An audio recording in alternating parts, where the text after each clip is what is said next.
Now look, this is gonna get weird, all right? It's pretty freaky, but it's safe. There's no reason to be scared. Oh, no, Daddy don't get scared. Really? Good. Wanda, Yes, dear. are you using your powers to turn on the light? You couldn't have done that earlier. I hate you. I like this. Dormammu, I've come to bargain. I have an army. We have a Hulk. I am a god, you dull creature, and I will not be bullied by that. We know each other. He's a friend from work. Baskin-Robbins always finds out. I am Iron Man. I'm Groot. I am Steve Rogers. We're all standing up now. Bunch of jackasses standing in a circle.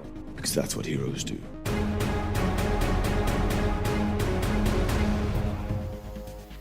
Hello and welcome to Maximum Marvel Drive, a Who Watches podcast about the Marvel Cinematic Universe on Disney+. I'm Travis Fishburne. I am Alex Brunel. I'm Dustin Meadows. And I'm Ryan DeVere. And this week we are still not covering Zack Snyder's Justice League. We are not covering the new Space Jam trailer. Oh God. Nor are we even covering the Easter classic Critters 2. Tonight we are discussing the Falcon and the Winter Soldier, Episode 3, Power Broker, which I would say might be the least interesting of all the things I listed off. I was not really a fan of this episode, not as much as I wanted to be. I was very excited to see Baron Zemo come back, and I don't want to say the opportunity was wasted, but it feels different now. Ryan, how do you feel about this episode?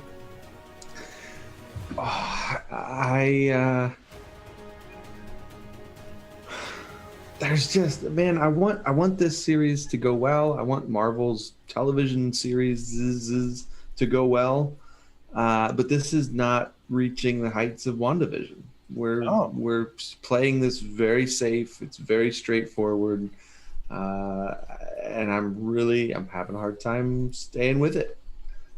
Yeah, they led really strong with WandaVision, and now I'm kind of wishing for that kind of stuff back right now. And I don't know if it even necessarily has to do with the fact that, WandaVision deals with the weirder things. To me, it's really the plotting of the show thus far. And with this episode, I'm like, this is only a 6-episode series, and it feels like it's almost dragging, and I don't know why. But Alex, what did you think? I'm going to I don't entirely agree with this, but I'm going to read a little thing that our old friend Peter Basil posted on Facebook a couple days ago regarding this show.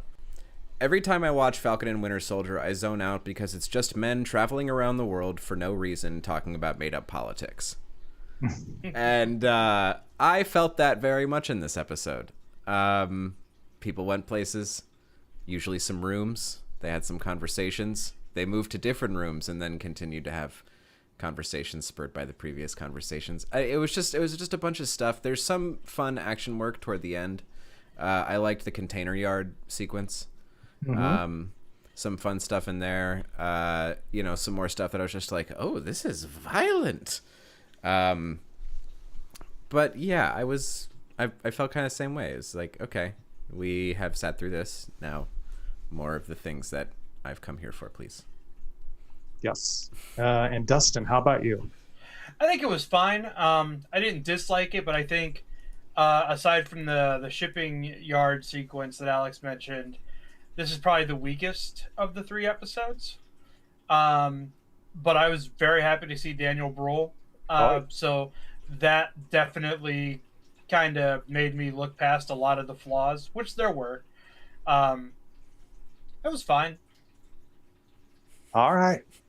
Episode 3, Power Broker. It was fine.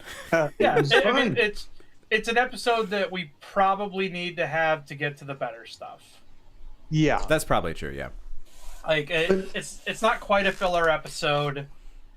Like it, yeah, but some of the stuff here had to be there, and I feel like there was no way all of it was going to be compelling. But to be honest, okay, so counterpoint, I agree with you. I do think it gets better from here. But this is the episode where Zemo returns, the guy that brought the Avengers themselves to their knees. We also get the I almost called her Sharon Stone.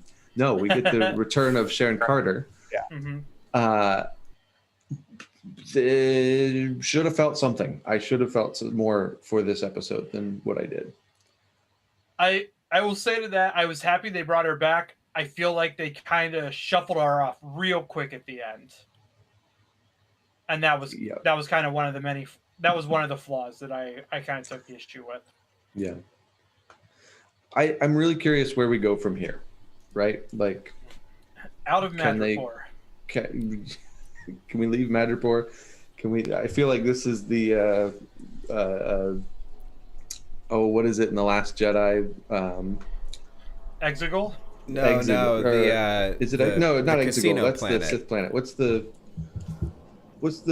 casino planet? Canto Blight. Canto Blight.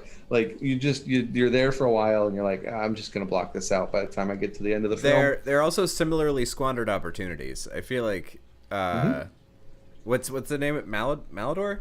Say it Madripoor. Madripoor. I don't know. Mandalore. There's an M, A, O, and R in some order with a couple other consonants thrown in there. That's a comic book thing, right? I have to assume that's not right. I actually had to look it up. I was like, wait, this isn't a real place, right? This is a comic place. Yeah. And it's all made up, and people are already wanting X-Men connections because that's where it's primarily used in the comics. Yeah, I could easily see with all the stuff, with all the doings that we have in this part of the world in this episode, I could easily see it jumping to an low-key introduction of Doctor Doom. I could see that very easily, like Eastern Europe, Latveria, blah blah. I thought maybe we'd get a Latveria reference at some point because we are doing quite a bit of globe hopping. Yeah, I mean we got Latvia. We got Latvia. Letters off. I know. I saw it pop up and I was like, oh nah. So yeah, that. Yeah, we can get right into it now. So we begin. There's a commercial for the Global Repatriation Council. Repatriation. Repatriation. They talk about life after the blip, being a patriot, all that good stuff. It doesn't seem to really tie into the rest of the episode in any way because we're immediately taken to John Walker in Battlestar. They are in Munich, Germany, interrogating some of Carly Morgenthal's contacts, trying to shake down some info, which they're not very successful in. I do think that this did play some part in it. I think the GRC, right? Global Repatriation Council. I think it is a way for, they kind of touch on it a little bit in this scene, because Captain America walks in, they start taking people down, arresting people, and the guy says, "You Americans are brutes." I think that we're seeing a governmental abuse of this power to inflict himself globally. I think Captain America gets to go to other countries and arrest people because he's part of this global council. Yeah, I'd say that tracks. Yeah. Also, this scene is maybe the most un-Captain America-like that we have seen John Walker be up to this point. Mm-hmm. Oh, yeah, that's and this is almost all we get to see him do in this episode, right? Is be a real SOB in this butthead. In this scene. He's not getting any respect. He can't speak multiple languages. It doesn't seem. Or at least not German, but you draw the parallel to Steve Rogers, who he seems to switch from all these different languages when he needs to, when he's talking to somebody. Yeah. And John Walker needs Battlestar to step in for him. Right. He's cursing at the guy, he's losing his cool. Yeah, well, and Steve also didn't employ essentially Gestapo-like tactics. Yeah. So Right. that's kind of another stretch, too. Also, with the GRC commercial at the beginning, did anybody get big in these unprecedented times vibes from that commercial? Because that was all I could think about for like that 40 seconds of that commercial at the beginning. Yeah. I'd been recently rewatching the TV show Better Off Ted, which has interstitial commercials made up of stock footage for the evil corporation, and that's what made me think of.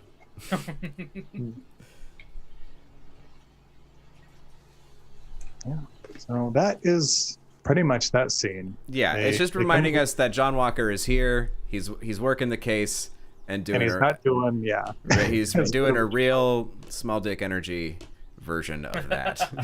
Yep. So then we switch over to some big dick energy. Yeah. Bucky visiting Zemo in prison in Berlin. And he very quickly decides it's worth breaking him out without consulting Sam, which I thought I'd missed something.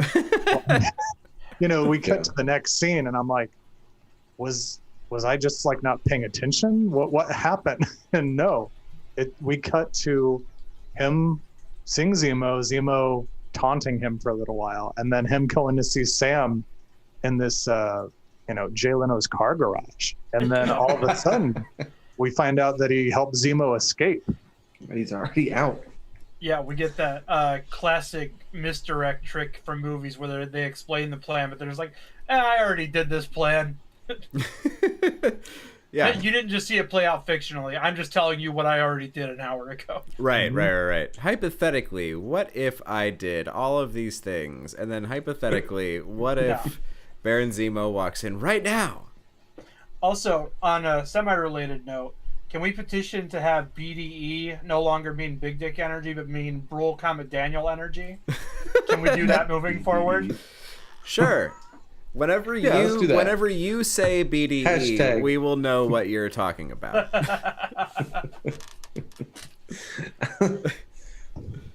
Zemo's out. That was I was pretty excited to see how Zemo was going to escape jail.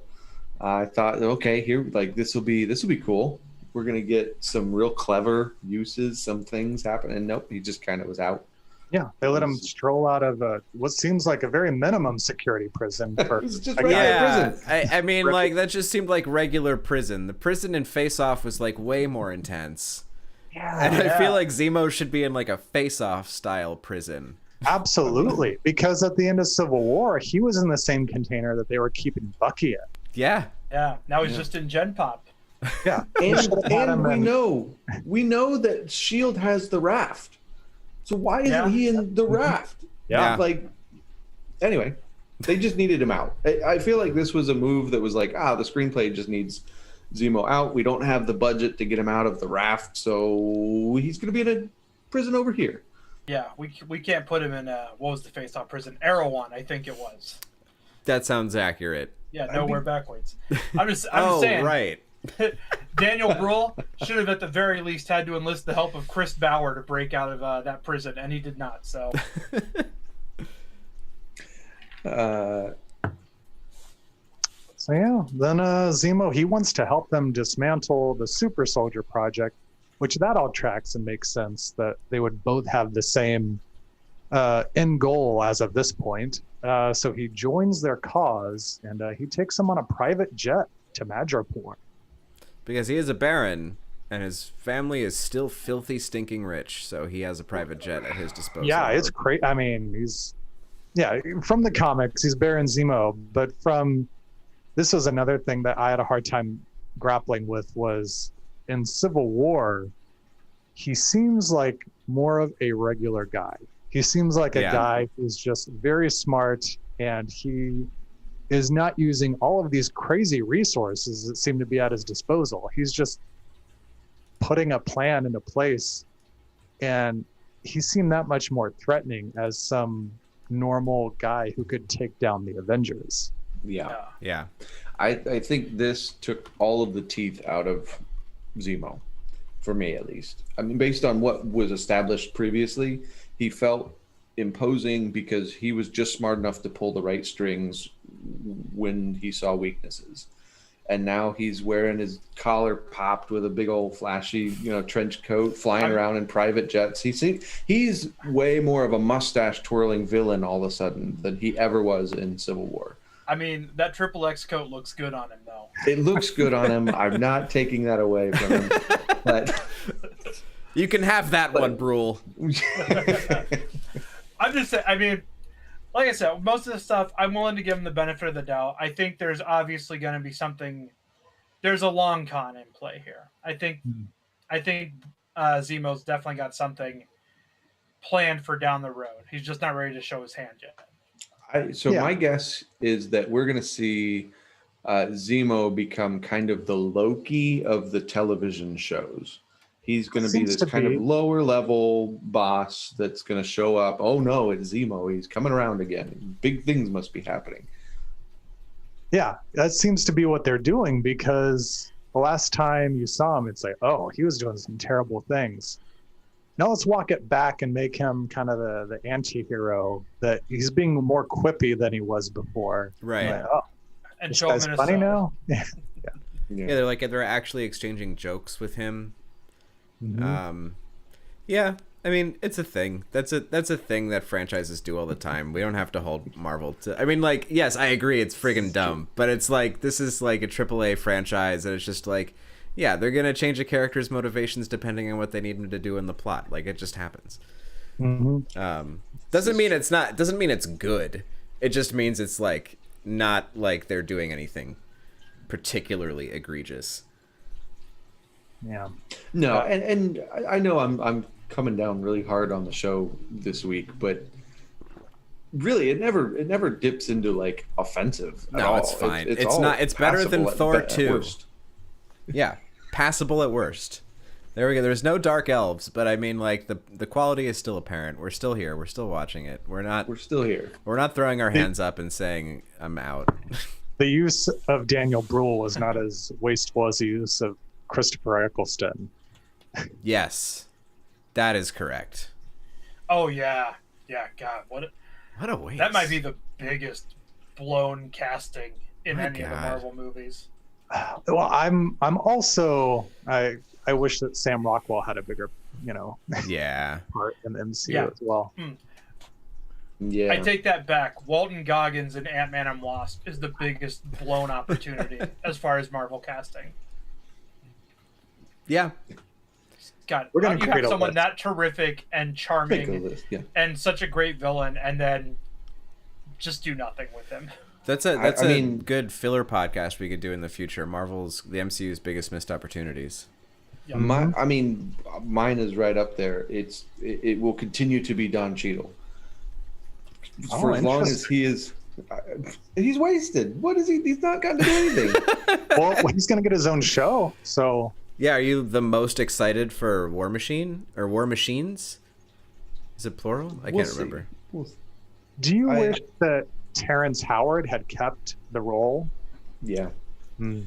Because Terrence Howard feels more like a sidekick. Because Terrence Howard is just not as good as Don Cheadle. Right. Yeah. I like Terrence Howard, but I don't know if he was ever a good fit. Yeah, I was actually really happy when he got recast. I thought he was too stuffy. Yeah, like he's a great actor. Yeah. But like it's the same thing. Like, I feel like Sterling K. Brown would be out of place in the MCU. Yeah, and it's he like, was in a Predator movie, for God's sakes. It's like Don Cheadle's like a guy you know from work, and Terrence Howard is like a military man. That's the difference in like the way I feel about the characters in their portrayals. Yeah. Yeah. Anyway. Yeah. What else happened in this show? Well, in this scene, we get a Zemo discovering Bucky's list of names. Oh yeah. Yeah, he found his diary, and then Straight out of third grade, this scene. Sam recognizes. He reads off the recognizes names Bucky. of all the boys that Bucky likes. You give that back. That's my private property. Oh, I know what that is. You got that from Cap. What a sentimental baby. That was a direct quote from Sam. Yeah, that's what Sam says. He's like, I told Steve Rogers about Trouble Man by Marvin Gaye, and he wrote it in there, and he liked it. But Bucky was not as much of a fan. Yeah, even Zemo loves Trouble Man. Yeah, Zemo says it is a masterpiece, James. Complete, comprehensive. It captures the African-American experience. To which Sam is like, he's out of line, but he's right. I did really like this exchange. That's a great line. Yeah, that's a great exchange. Yeah, Bucky doesn't strike me as the kind of person who music is enjoyable for him. I think that music is just a thing that exists to put sound in a space for a purpose, and it is not really a pastime for him. He just turns out. He says as much. He still likes 40s music, the music of the time he's from. He never right, really... which is music that's curtains. It's it's a carpet. It's just music that exists to be in the place. I'm sorry, 1940s musicians, you did great work. So then we get a brief scene in Latvia in which Carly says goodbye to, seems to be her mother. And we find out more about the person later. So then the team, they arrive in Madripoor and they're walking across a bridge. They have to play dress up. Bucky pretends to be the Winter Soldier again. And Sam masquerades as the Smiling Tiger. Ooh. And this scene, Ryan, reminded me, and this whole sequence reminded me of, there's a certain episode of Picard, which we talked about, in which everybody had to put on costumes and pretend to be pimps and whatnot in order to get into this underground organization. Yep, and Picard just has a bad French accent. He's got a pirate patch, and that's an episode. That's an episode. Yeah, this was much better executed than that, for sure.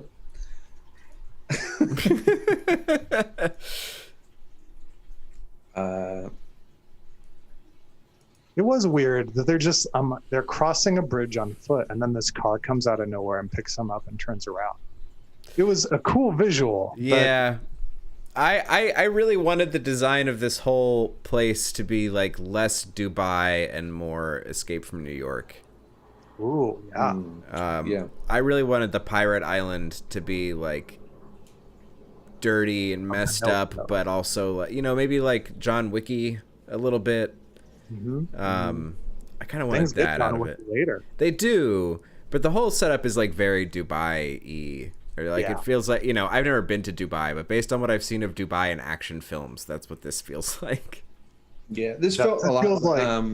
where are they in Black Panther? They go to South Korea, I believe. Oh, sure. South Korea? Yeah. Sure. It felt very much like that town. It's kind of seedy, but in a PG kind of way. Yeah. Right. It does feel kind of like a city or an establishing shot out of a Mission Impossible film. Dubai, Shanghai, Hong Kong, all those places, and that's very much what is the inspiration here. Yeah. Yeah. We do not get the line of Zemo or anybody saying it's a wretched hive of scum and villainy, which they could have done. Another missed opportunity for the Missed Opportunity podcast. Rating it on the list. Call it Missed Podportunity. Missed Podportunity. Write that down on your list. They go in. They find they're escorted in, and they go to this bar. Bartender recognizes them, makes some drinks, and Bucky has to prove himself and goes into full Winter Soldier mode. And after which they meet up with somebody named Selby, who leads them to a guy named Dr. Wilfred Nagel, who is hired to work on the serum from the power breaker of the super soldiers. And before the deal is complete, Sam's cover is blown by a call from Sarah. And they have to escape. So Sam is a spec ops military trained guy, right? Like, this blew my mind. That we're like, the dude was using like super high tech, super top secret flight jackets and stuff we meet him in Winter Soldier, right? But now he's forgetting to put his phone on vibrate. Like, yeah, good friggin' point. Well, he did. Well, no, he forgot to put his phone on vibrate before he drank the snake part. A snake cocktail. Yeah, can we talk about that cocktail for a second? Mm-hmm. What was that? I don't know. I thought it was. Was a heart? My Venom first sac? thought when I saw that was That's like what I thought. snake eggs. Oh, eggs. But I don't know. It was very Indiana Jones and the Temple of Doomish. Yeah. I thought we'd get to see some repercussions. Yeah, like, because I also assumed Venom sac. Yeah. It seemed like there was some alcohol in there. And I don't know how snake venom affects you if you drink it versus if it's, like, put into your musculature, because I know, like, stomach acid is a thing. But, you know, yeah, that cocktail was intense. Yeah. I would have blown my cover then. I was like, nope, I'm not the guy. Turns out, yeah. I ain't drinking this shit. Hey, you know any banks that give out loans around here? Or just like claim you're sober. Claim you've gone straight edge now. Yep. And just like rattle off the number of days and look the guy dead in the eye. And then you won't have to drink snake sack. Yeah, draw an X on your hand real quick, you'll be fine. Either way, a spy Sam is not. No. I don't know. Also, they made some sort of point here of showing people filming Bucky. Oh yeah, butt. right. I wonder if that's going to come back around. Of like, we'll see later on. They're like his parole officers or whoever will be like, yeah. So you were in not the U.S. and you were doing your Winter Soldier stuff with Zemo that magically got out of jail. Yeah. Everyone was taking video and photo of it.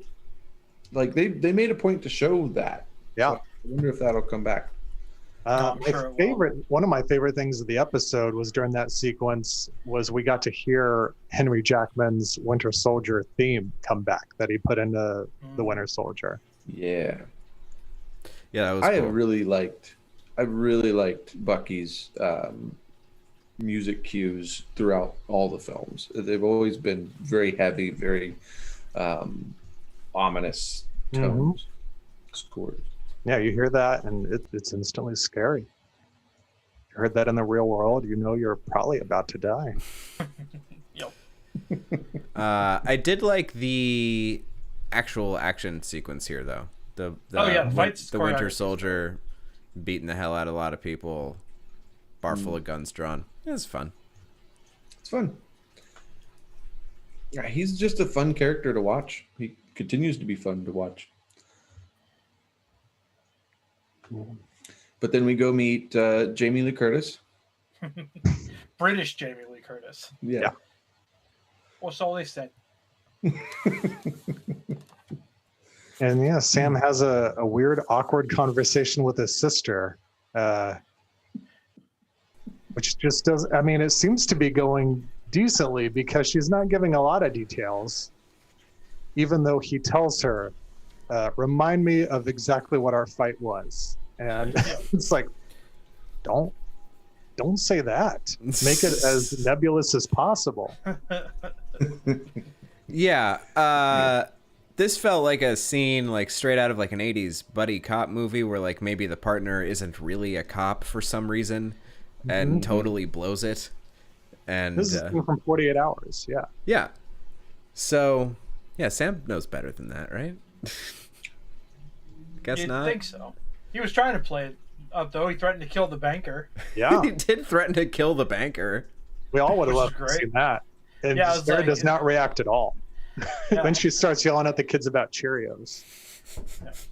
And then it becomes apparent that Cheerios ain't code for nothing. Just Yeah, Cheerios. Sam doesn't really do a lot to salvage any of these situations, does he? He's not trying to cover it or anything. He's just like, oh, guess the jig's up. Punching time. Yeah, I mean, he does punch well. Mm-hmm. Yeah, I know people who play good. D&D like this. Guilty.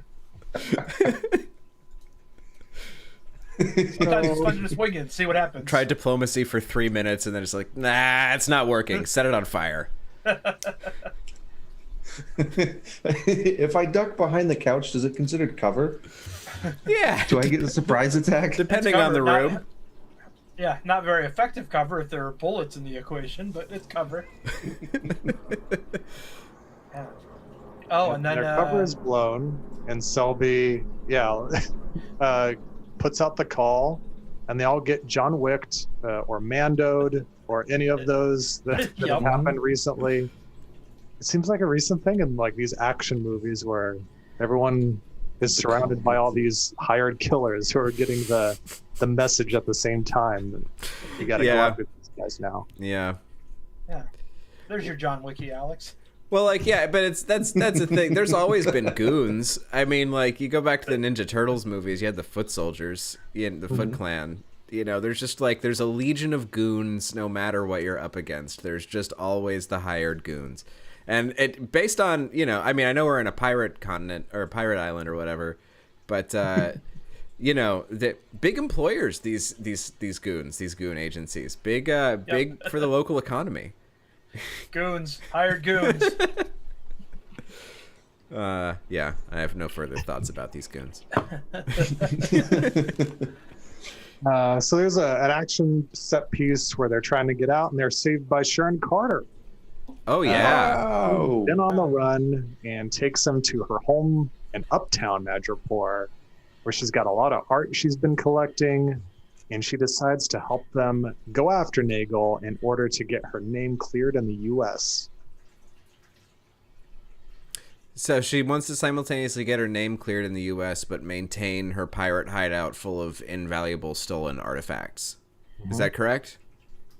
Yeah, I believe so. Okay. Yeah, seems like she's doing all right. Yeah, she got that part. She's like, I haven't seen my family in X years. I was like, this penthouse is pretty dope. I'd take that trade. Yeah, I mean, I don't know what to feel about this character at this point. I like her. I like watching her. I like I can't. What's this actress's name? I can't remember. Emily Van Camp. Emily Van Camp. She's tremendous fun. I like the way she plays this character turn, but I don't know how I'm supposed to feel about this character.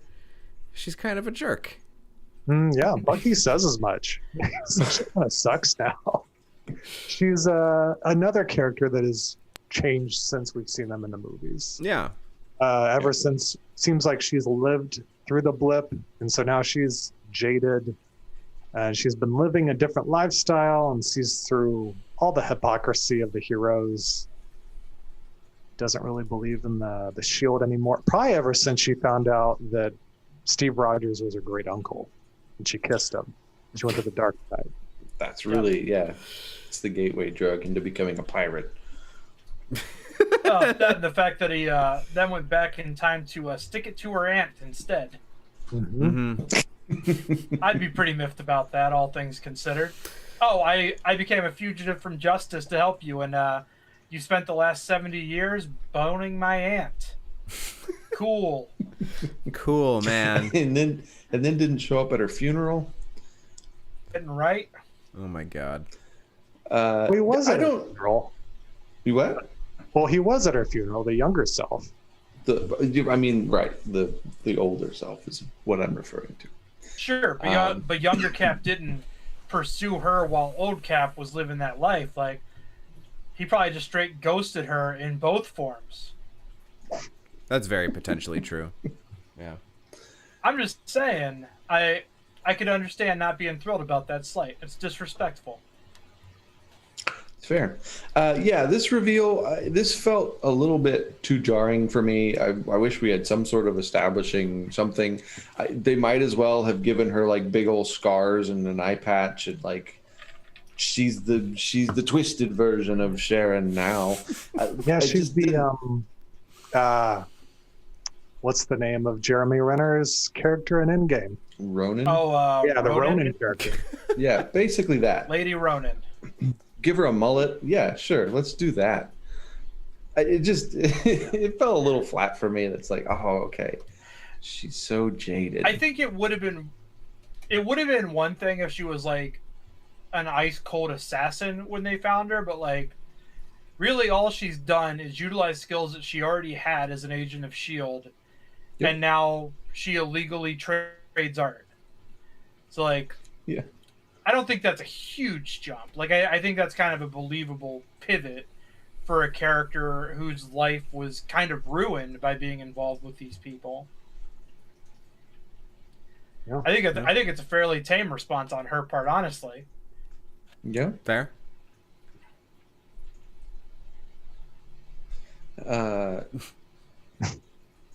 She does play a significant part in the rest of this episode. Yeah, and then she hosts a party in which we see Baron Zemo dance. For a second. That's my only note on that scene. That does happen. Note. I am upset that shot didn't linger a little longer. You wanted some more of that BDE? Oh, I did. I think we could all use a little bit more of that BDE. What have I done? Yeah, and then we're taken to the harbor, which was the primary location for season 2 of The Wire. Yeah, where they find Dr. Nagel working in a secret facility within, and as Sam interrogates him, Shannon takes out a group of bounty hunters with deadly force before coming in to find them, which prompts Zemo to kill Nagel. Yep. Yeah, I mean, we're this visiting happens. all the locations of The Wire in this series. Yeah. This is also Batman Begins. It's true. Put Chris Bauer in the MCU. I thought it was a good idea to put the anti-super soldier guy in the same room as the super soldier serum guy. Again, showing how little tradecraft they're employing. Sam and Bucky failed to check the room at all beyond saying, oh, hey, that guy's here. They never clear their corners. They never secure rooms. It's like, you guys are both like mercenaries / soldiers. Like, these are all common things you should be doing. Avengers. Yeah. Like Bucky's supposed to be credited with like the most amount of assassinations in history. Yeah. Yeah. I mean, I don't feel bad that Zemo did this. I feel like that's entirely on Sam and Bucky. Oh yeah, 100%. Yeah, I mean, this guy sucked. I mean, we the planet Earth didn't need this guy alive. Like, that's fine. Yeah. For as opposed to Sam was a Zemo being there, I don't know how Zemo isn't just in handcuffs anytime where he doesn't absolutely need to not be in handcuffs. I know, that's like literally every movie where the whatever version of the cops break whatever version of the bad guy out of prison to team up with him for a mission that only he is qualified to be part of. They are dumb about it every time. I'm just saying, in Hateful Eight, Jennifer Jason Leigh is handcuffed to Kurt Russell pretty much the whole time. Yeah. Cowboys knew to do it. Sam and Bucky should know to do it. Come on. Agreed. Yeah. So yeah, Nagel, he had taken over Hydra's super soldier project, and he had samples from an American test subject with semi-stable traces of serum in his system, which is obviously the Isaiah Bradley character. Right. So yeah, we're definitely going to be getting more on him later, but later we'll find out Sam was not very happy with the way that he referred to him. Yeah. It says the serum that he created, no clunky machines or jacked up bodies, which I was like, all right, that gives the producers an excuse not to hire personal trainers for anybody who becomes super strong now. When he started talking about that, I thought for sure the path we're going down was Nagel had injected himself. He was the first test subject. We get a good fight in a contained area. Sharon's outside, they're inside, everybody's dealing with stuff. Oh well. Yeah. If you create that and you know it works, why not give it to yourself? Yeah, just a little taste. Also, why take away the jacked up bodies part? If that's half the pro of doing it. Nobody would have believed in Cap if he was still scrawny Chris Evans. That's very true. That'd be hilarious if that's the version of the serum that existed in the 40s when Cap got it, and then he'd just be that little dude kicking everybody's ass. What's there's a DC storyline where the government got Superman before he, like, instead of the Kents, and they kept him like in an underground bunker. He never got to be in the sun. Oh, and so he was all like shriveled up. And see, like at some point he gets out and he's like gaunt, but he's still Superman. So he's just wrecking stuff, and it's a cool visual. What if Superman was a weenie? What if... I heard Superman was cut. Superman was shredded.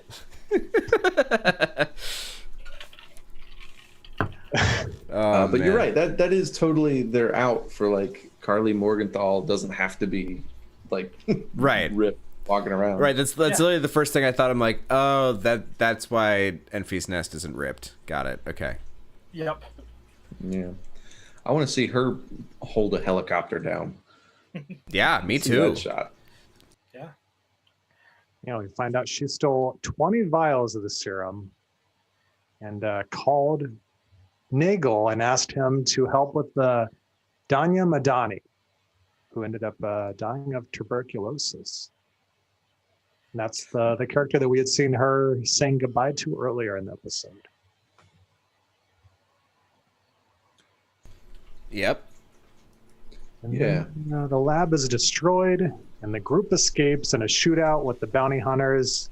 During the fight, Zemo dons his mask, wreaks havoc, and then he finds a car and drives Sam and Bucky off. And then Sharon does not join them and meets a contact and tells her that they have problems.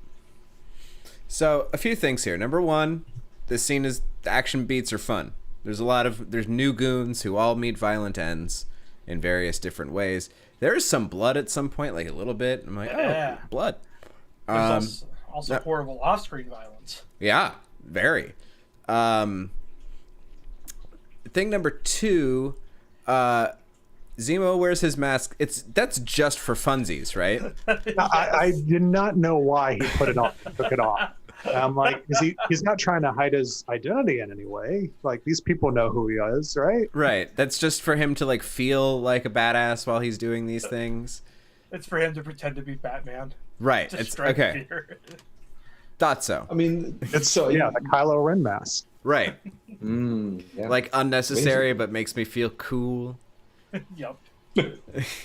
But yeah, I mean, you probably already know this, but this is his mask from the comics. Right. No, totally. And like, of course he has his mask. It's the character mask. I know. I really like that the movie and now the show still committed to that mask and at the absurdity of the whole costume. They're like, we're going to leave the character the dignity of having one original thing, and it's going to be this doofy ass mask.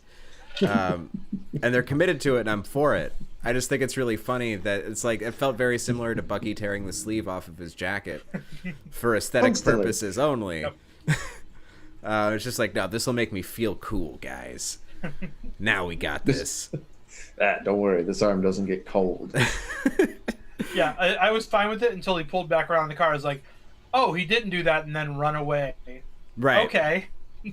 Right. Yeah, and they didn't have any part where like Bucky and Sam and Sharon look up and they're like, who's that guy in the mask? Right. Yeah, they probably don't even know he has a mask. Yeah. No, because he took that out of the car just stealthily. Yeah. His dirty little secret.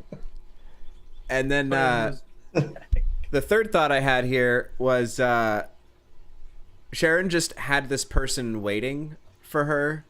Yeah. Which is like... She was probably the person that drove them there. Yeah, I'm just trying to decide how I feel about like her leaving a chauffeur there. Like, there's a lot of gunplay. I know, but there's like bounty hunters. Yeah, there's like a ton of like gunplay like around. Like, if any of those bounty hunters like or the goons came around a corner and saw a person sitting in a car, they'd be like, "Oh, that's not good. Elimination," and get rid of that person. Yeah, you think they would have definitely seen her. So when they were closing in on the area, are there cahoots happening here? Is Sharon in cahoots with the goons? I've heard, some theories that maybe Sharon is the power broker. Because she gets upset when Zemo kills Nagel, and she's like, "What have you done?" Yeah. That's true.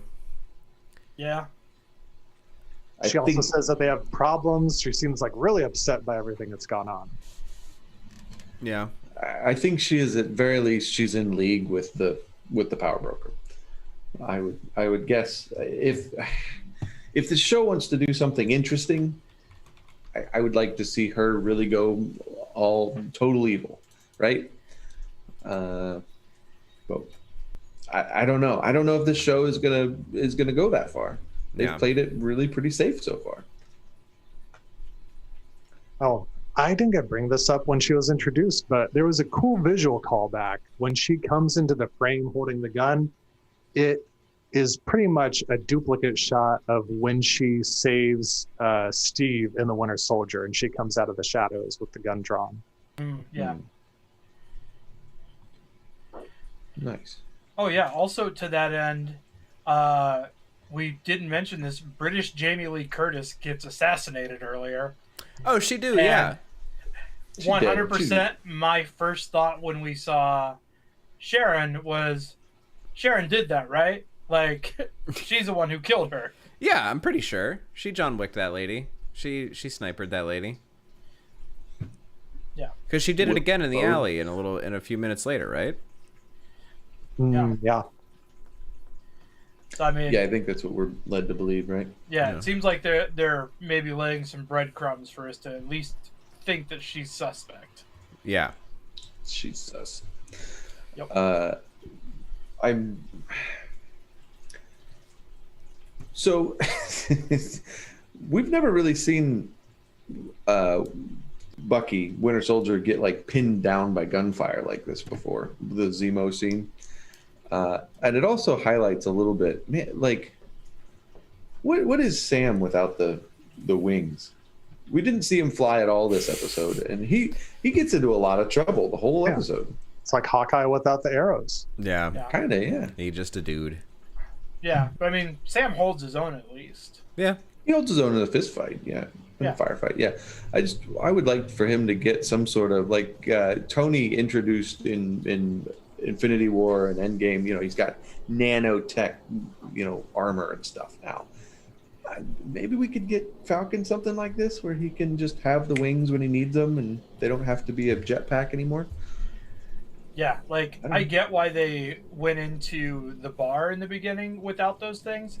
It makes zero sense why he's not fully geared up this time. Yeah. Yeah, they would. Everyone in Madripoor knows that you're not the Smiling Tiger, dude. But he took the shot.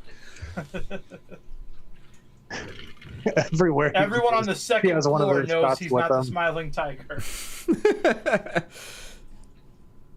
Yeah, and there's another cool callback at the end of this scene where Sam gets in the back seat and he says, "You're not going to move the seat up, are you?" Yes. Oh yeah, that was good. Great little bit. That was cute. And then we go to Lithuania, where Carly and another flag smasher are about to break into a place to do something that we don't know yet. They have a little brief conversation about the power broker. He's going to catch up with them. Carly's not too concerned because now that the maker of the serum is dead, the power broker is going to come begging them for the last of it. Also, there's a big X with a circle around it on the gate, so there's definitely going to be mutants in this show, I think. Totally. Or that might be Mephisto. Oh, it's true. Yeah, X for Mephisto. Is that a real thing, though? Is there a circle with an X?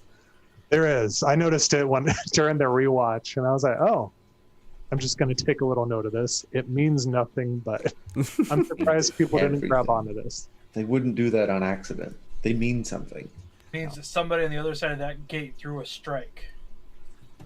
That's what it means. Strike.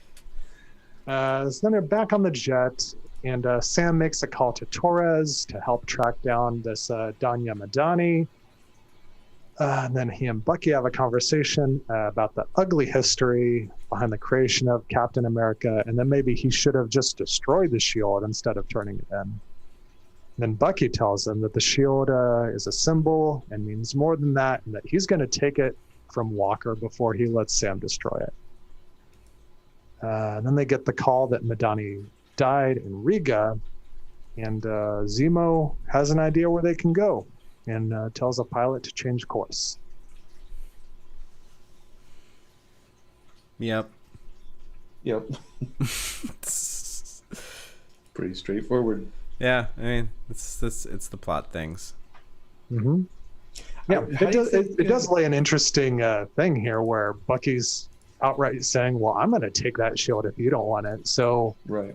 What's going to happen here eventually down the line if Bucky tries to do that? Because I feel like the whole show is leading to, everyone agrees, it leads to Sam hopefully eventually taking up the shield in the mantle. Right. What happens if it's Bucky who tries to do that? Yeah, it'd be interesting. Yeah. Yeah, I mean, I'm for it. I thought I remember thinking this scene in the first episode, the cinematography in the therapy scene I really liked. I thought that was kind of a bold visual choice for this kind of property and blah blah blah art bullshit.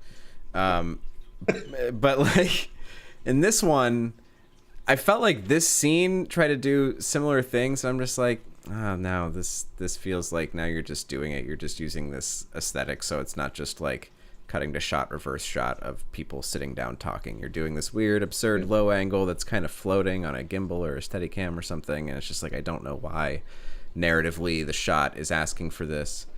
That's a big nitpick, but yeah.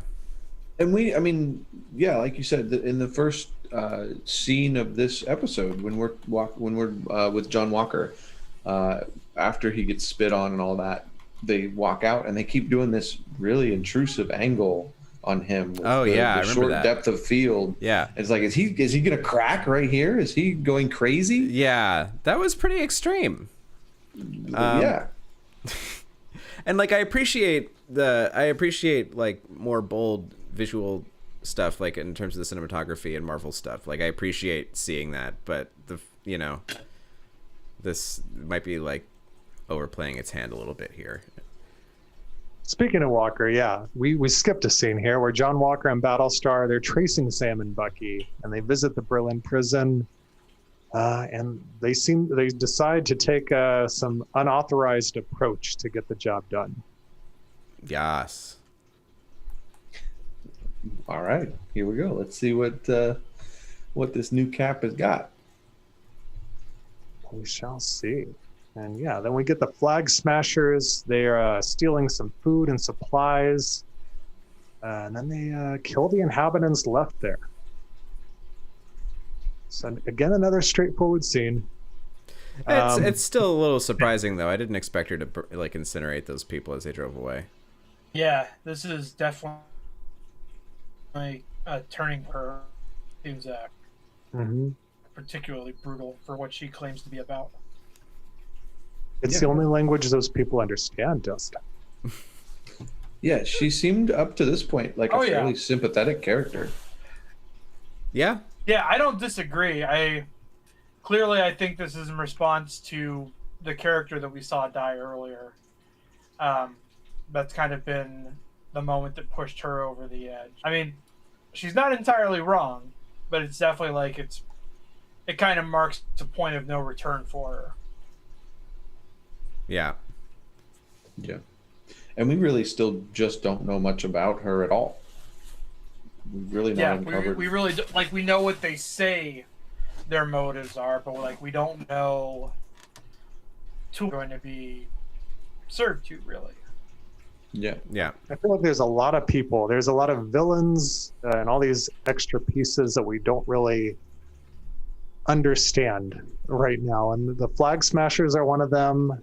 Power Broker is another. It seems all very still mysterious. And I'm sure that's on purpose. And I hope that we get some satisfying reveals and answers. Yeah. And this is not, not like crazy theories going off the rails like in WandaVision. This is actual legit concerns about what they're setting up and what they're trying to say with this story. Right. Yeah. Yeah, there's a ton of moving parts still, and not all of them seem like they're connected yet. Yeah. And we get another. We have one more scene, right? Don't we, for the episode? Another interesting moving part, because the trio, they arrive in Latvia, and Zemo takes Sam into a building. Bucky decides to go for a walk, during which he finds some Wakandan balls and Ayo, who is there for Zemo. And then we end the episode. Yes, that's fun. I didn't expect Wakandans to show up in the show, although I guess I should have. It makes sense. As soon as she says she's there for Zemo, you're like, yeah. Yeah. Killed their king. Yeah, that makes a lot of sense. Yeah, it definitely complicates the show a little more. Sure. It makes some. So, like, it also does kind of bring up the point, like, Bucky. Why is Bucky in the States? Why didn't he go back to Wakanda, where he seemed to be really happy and really accepted?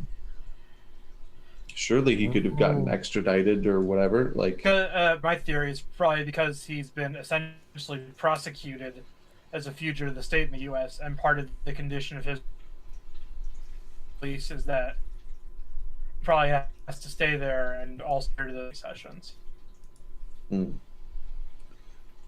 Yeah, I guess that makes sense, because at the end of Black Panther, Wakanda, like comes out and is like, we're not hiding anymore. So they probably have to play ball a little bit more with the United States, and that would include, we're not going to harbor this fugitive. Right. Yeah, because the other option would be to essentially give permission to come and go in Wakanda. yeah. Do we know? I'm trying to remember now. It's been a while since I've watched the movie. Did Zemo know anything about Wakanda when he killed T'Chaka? Or was that just really bad happenstance? He's like, oh, shoot, the most tech-advanced country in the whole world. It's hard to say. Probably at the time of the movie, I would say he probably didn't realize it to that extent. But this current Zemo, who seems to have all these resources at his disposal, I would say they're going to retcon that to say, yes, he knew exactly what he was doing. Oh, yeah. Well, I don't know. And Zemo's plan is like Batman v Superman levels of complicated for no reason, too. Everything fell into the right moment at the right time. Even the fact that he just looks like Bucky. Yeah. What nonsense. Yep, with the Halloween wig. Yeah.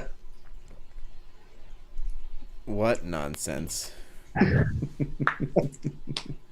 What nonsense, and what an episode. That's it. That's all we got. Okay, cool. Great. Thanks.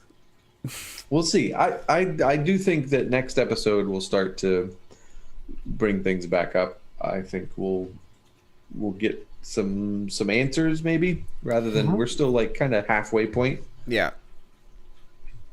Yeah, it'll be cool to see this whole Wakandan angle and where they're going with that, and what they might be potentially setting up with that as well, because it was revealed a few weeks ago that they're actually developing a Wakanda-specific series for Disney+.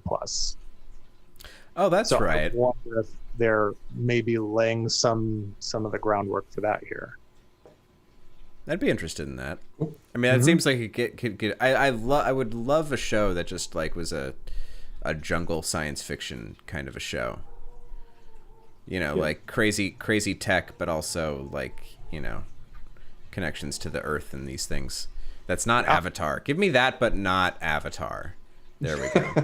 Avatar without the blue cats. Yeah, Avatar without the everything that's bad about Avatar.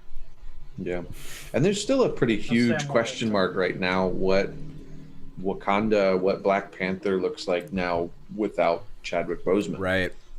I mean, they've said they don't really want to do like CG recreation stuff, which good on them. I think that's weird. Yep, feels weird. But no real response on like what it will look like. Yeah, I mean, I think there's still in heavy rewrites figuring that out.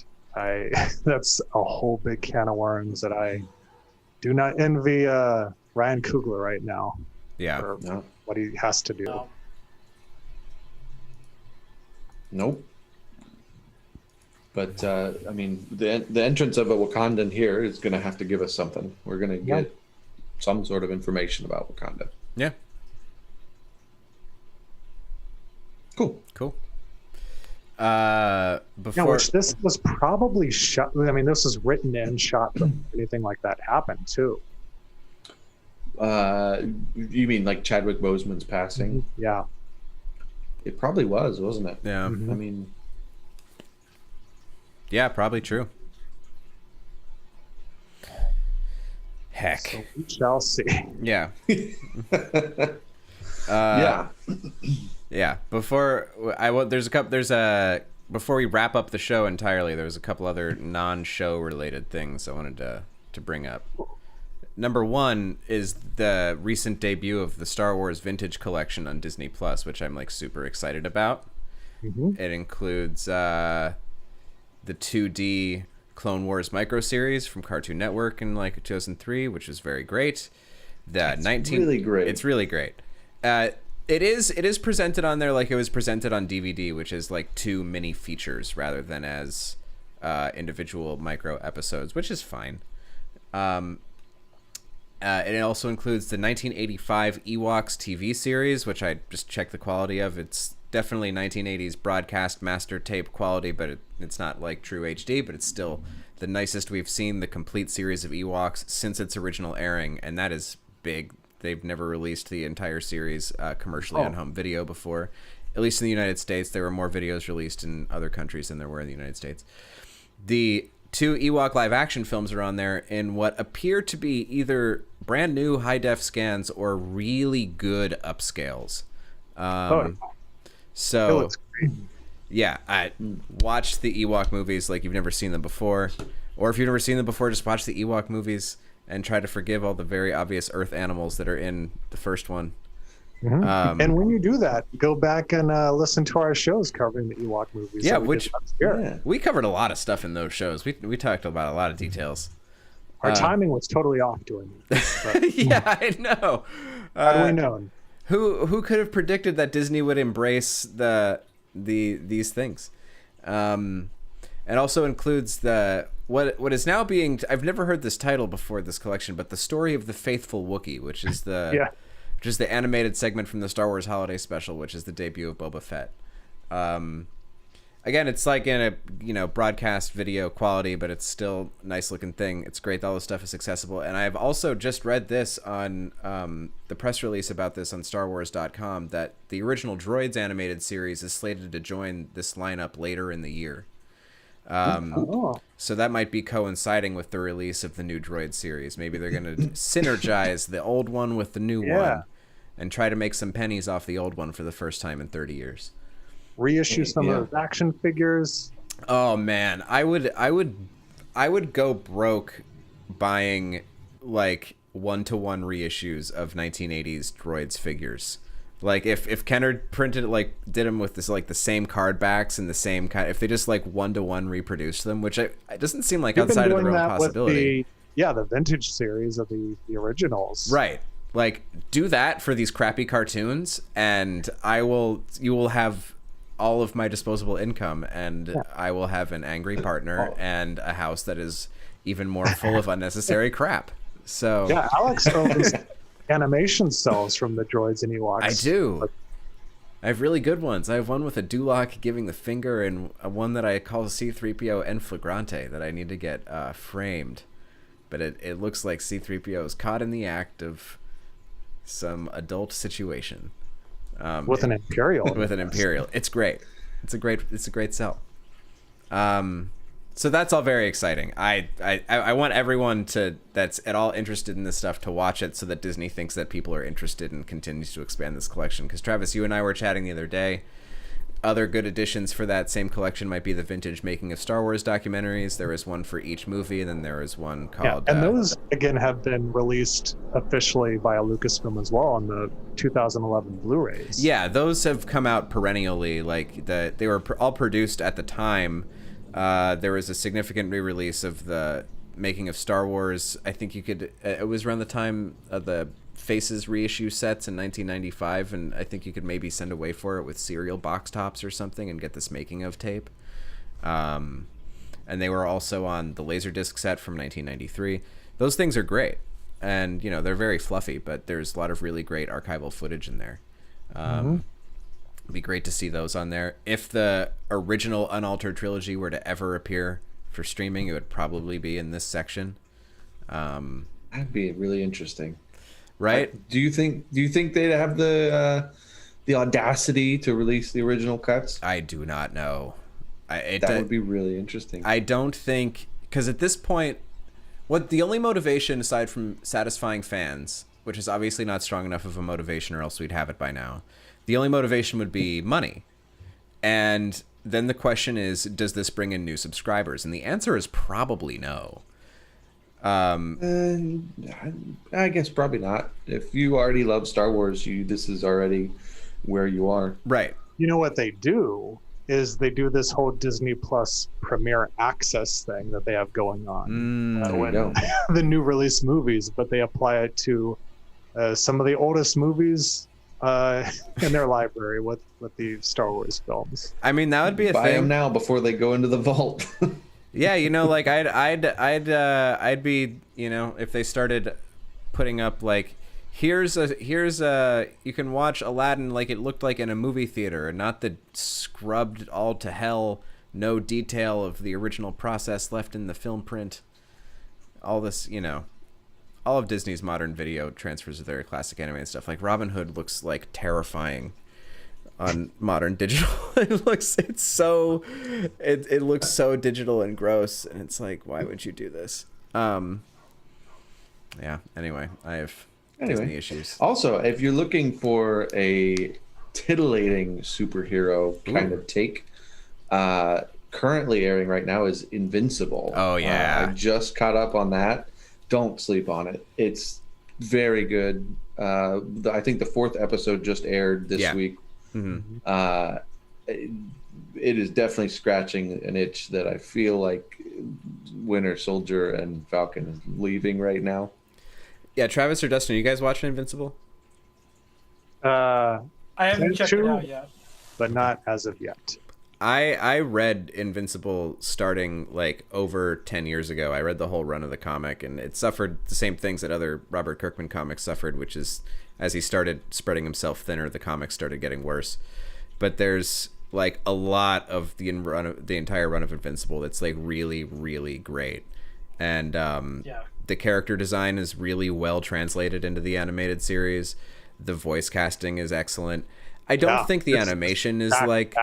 Yeah, this cast is insane. I don't think the animation is actually that great. But that being said, the scripts are good, the voice acting's good, the design is good, and it seems like a faithful representation of this comic book that I think is great. So I agree with Ryan. Watch the hell out of Invincible. It's really good. Cool. Yeah. Also, switching gears back to the Star Wars on Disney Plus. Oh yeah. Oh right.